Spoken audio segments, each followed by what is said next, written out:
केरा पर हकौ छौरी कौन गे करो ही गुमान केरा पर हकौ छौरी कौन गे।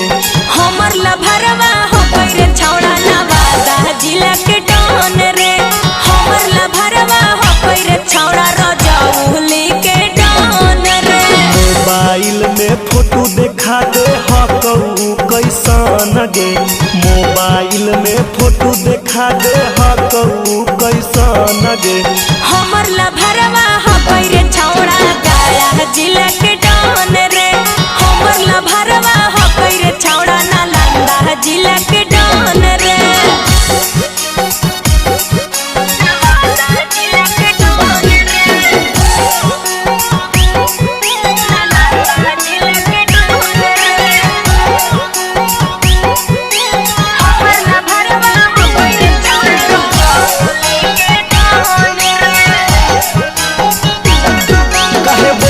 बढ़ चढ़ के बोलिया गे मरती तो कोरेजवा में गोलियां रे।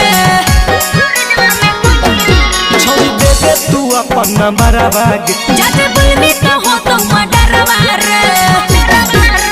हमरा लगा हौ झूठो बोलही हा कोई नंबर बन गे। हमरा लगा हौ झूठो बोलही हा कोई नंबर बन गे। हमर लभरवा हो रे छौड़ा जमुई जिला के डॉन रे।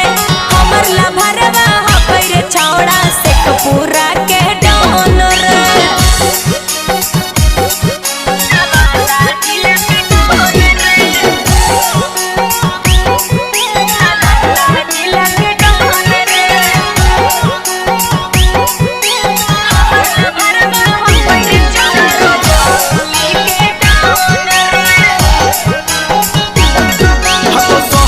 हकौ गाँव के गे सभी डरा हो रबो के नाम से रे।